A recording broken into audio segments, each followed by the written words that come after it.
Trending news. Igbos should forget about Biafra and focus on 2023 presidency. Opinion from Nigerians.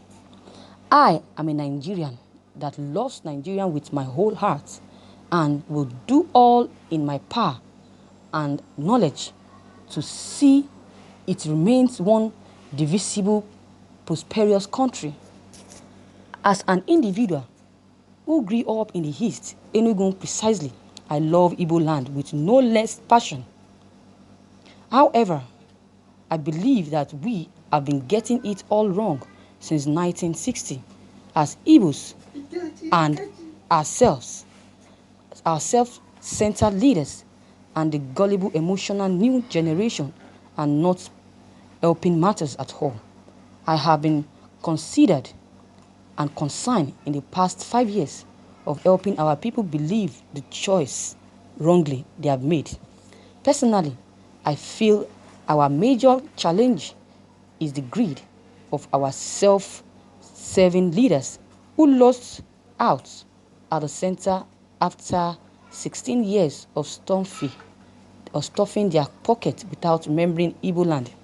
We have produced successive Senate presidents for years. We have produced a deputy Senate president 8 years, yet our land leaves much to be desired of in terms of development. We have been agitating for a chance to have a change to rule the country, and I want to state that the Igbo man will get his due from Nigeria when he purchases himself of conflictive emotions, predictions, and learns to complete elderly with the result tribes of the basic of physical sagacity. Calculated steps give and take us trading skills, mature respect, trust, and honor. Nigeria is a multi-party democracy, and every interest or group must find vests, success, and environmental within each other. I listened and read this disappointment, the pursuing argument of some of us that if a black man can be president in America, a Muslim is the mayor of London and Igbos, Yorubas, and other tribes in government in Europe and America. Why then can't an Igbo man be president in Nigeria? But we fail to understand that Obama did not become president of America because he is a black man or son of an immigrant. Neither did he become president because it was the turn of the blacks or the turn of immigrants in America. No. He became president because he first distinguished himself as a law professor, joined a political party. The Democrats contested and won an election to the Senate. In the Senate,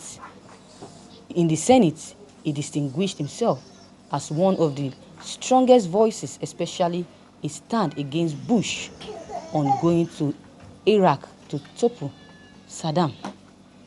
The same with the blacks, Nigerians including Igbo and Muslims, winning elections and holding public offices in Britain, US, Canada, etc. Saraki became the Senate president because no single Igbo can won, or no single Igbo man won a Senate seat under APC in 2015 to take that position reserved for CE. The APC reached out to the Igbos in 2019 for support and be considered for 2023. To be sincere with everyone, Yorubas have paid their dues to APC and the North since 2015. Justice demands too that they get the seats. The North remains the kingmaker by sheer members and numbers and must be pacified with positions if anybody must win with their support. They too are bound by honor even if there are no written agreements to support a zone that have stood by them for 8 years. So how do the Igbo get in to the presidency? This is a question we should ask ourselves. Well, it is never too late to start planning. As much as many may not want to hear this about Igbo being the president in Nigeria, but we all must understand that we are one people, one great nation. We all must share the idea of division. We must forget about Biafran. We must forget about Biafran and focus, and the Igbos must focus on being the leader, being the president of Nigeria. Well, the Igbos must learn how to complete, not to play victims, because it has never been anybody's turn. Thus, who played their cards well?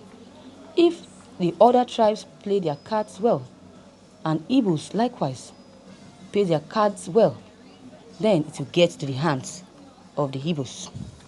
We must reassess our alliances, get united under selfless new brilliant and young leaders, contribute without reservation to the successes of a winning party as one people and negotiate our price and expanded divisions for joining forces with others as one people.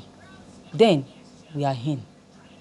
2023 may be lost already because the Yorubas have served as vice president for the last 8 years and would certainly be targeting the office of the president. But if we get it right in the next 4 years, then we will definitely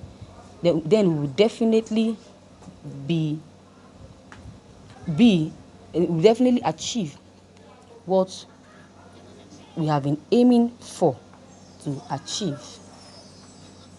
We will definitely have a veritable foothold at the center to make our upward climb to the presidency maybe in 2027. That is if we don't play our cards as Igbos very well. Thank you, viewers, for listening to this news.